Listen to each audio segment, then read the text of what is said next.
The game changes in around 550 BC when the king Cyrus unites the Iran into the Achaemenid Empire. He was like grandson to the Astyages, and the name Cyrus comes from the Sanskrit word Kuru, and the word Achaemenid was the Greek derivative of Hakamanish of Old Persian. Yes, that was Hakamanish in Sanskrit, translating to friendly people. The successor of Cyrus was Darius in around 522 BC and later on Xerxes. These are all Greek alternatives of the old Persian and Sanskrit names. Darius comes from Darius and Xerxes comes from Kshayarsha. The sounds were too harsh on the Greeks and they changed the way they were uttered. Empire during the period of Darius was said to reach east as far as the present day Andhra, that is Afghanistan and Pakistan. Proof we know this because Darius carved it in the Behitsun inscription into the cliff. The Behitsun inscription lists Adra as a province, which was nothing but Gandhara or Afghanistan. And the Indian contemporaries were Haryanka dynasty, which rules the east. In around 330 BC, Alexander attacks Iran and on a drunken night, they had destroyed the capital of the Persians, the Persepolis, Parshvapur. This marks the onset of the Greek Empire in the region of Persia. Later on, after the death of Alexander, there was a vacuum and slowly his successors took over. One of his prominent successors were General Seleucus, who repeatedly tries to invade India. Finally, he was defeated by the great king Chandragupta Maurya. Once he realizes he cannot progress further in the east, he marries his daughter to Chandragupta Maurya. He took 500 elephants and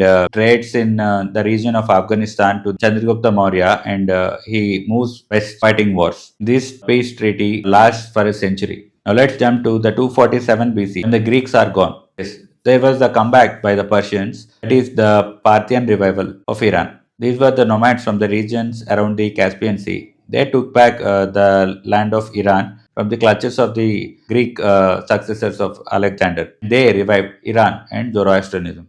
Around 224 AD, the baton was handed over to the Sassanid Empire. If Achaemenid Empire was Persia 1.0, Sassanid Empire was seen as Persia 2.0. They were the devout Zoroastrianisms who want to restore the old glory of their region and religion. In India, the contemporary reign is the golden rule of Guptas. The Shapur II of Iran rules with an iron fist. Samudragupta, who was called as the Napoleon of India, is conquering the subcontinent. Look at this painting from the Ajanta caves.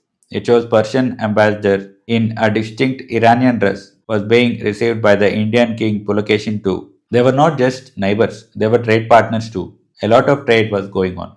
But they were also flashpoints. They also clashed. The Sassanians conquered the Kushan Empire borderlands, minting unique coins that feature both the fire altar and Lord Shiva, literal fusion of faith. But all empires fall. Cut to 651 AD, Arabs conquered Iran, shattering the Sassanid Empire, and their last king, Yazdegerd III, flees to east towards India, seeking help, but it was too late. At that time, India was being ruled by so many kingdoms, and the prominent king in the north was King Harshavardhana. The fall of Persia sends refugees to the west coast of India in the region of Gujarat. They were the Zoroastrians or Parsis in India. They are still a community in our country. This closes the circle for the Zoroastrianism, which began roughly 3000 to 4000 years ago. Two civilizations, different gods, different scripts, and one shared ancestry. This was our ancient history. Subscribe to know things to know what happened later. Thank you.